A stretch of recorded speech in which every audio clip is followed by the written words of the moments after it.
Hello বন্ধুরা, তোমরা সবাই কেমন আছো? আশা করি ভালোই আছো। তো আজকে আবার চলে আসলাম তোমাদের কাছে একটা রেসিপি শেয়ার করার জন্য। তো সেটা হচ্ছে পাবদা মাছের শস্য পোস্তর ঝাল।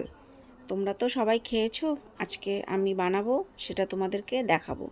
তো দেখো, প্রথমে পাবদা মাছগুলো হালকা করে ভেজে নিচ্ছি। শস্য পোস্ত দিয়ে রান্না করলে হালকা করে ভাজতে হয়, বেশি কড়া করে ভাজলে ভালো লাগে না।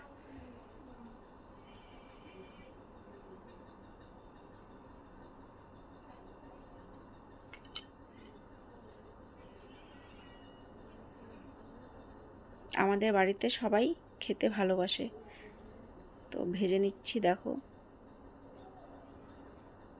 তোমরাও বানালে হালকা করে ভাজবে, বেশি কড়া ভাজবে না। তুলতেই পারছি না, ভেঙে যাচ্ছে।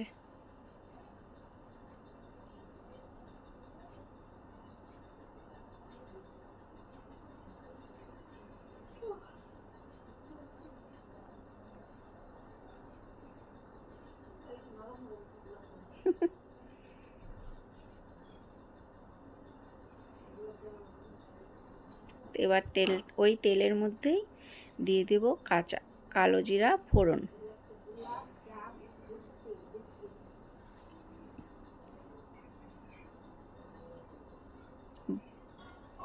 এখন দেব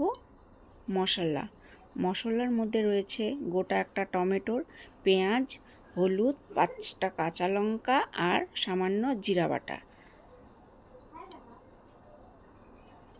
ভালো করে কষিয়ে নেব।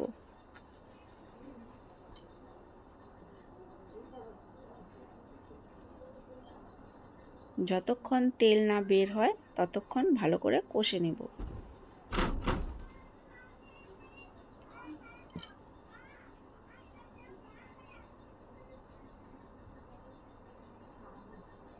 দেখো বন্ধুরা, কষে এসছে। এবার দেব শস্য পোস্ত বাটা।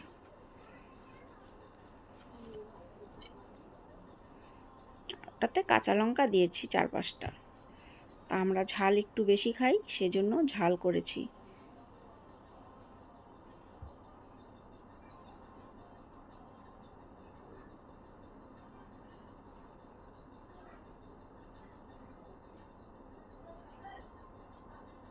তো গরম জল একটু হালকা করে রেখেছিলাম করে, সেটা দিয়ে দিচ্ছি।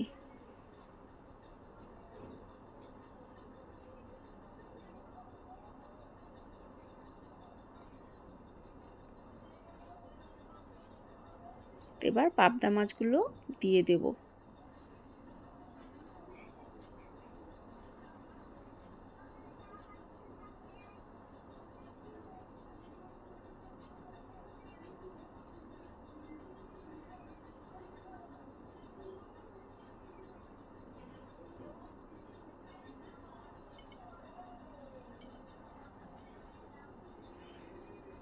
হয়ে এসেছে, এবার নামিয়ে নেব।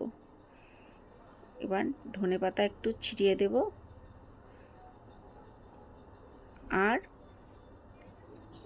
সর্ষের তেল দেব। শস্য পোস্ত বাটাতে সর্ষের তেল দিলে কাঁচা বেশ সুন্দর একটা গন্ধ আসে। তোমরাও বাড়িতে ট্রাই করে দেখো কেমন হয়েছে। ঘরোয়া পদ্ধতি, এটাতে কোনো ভেজাল মশলা দেওয়া হয়নি। সবাই করে খেতে পারো। টাটা।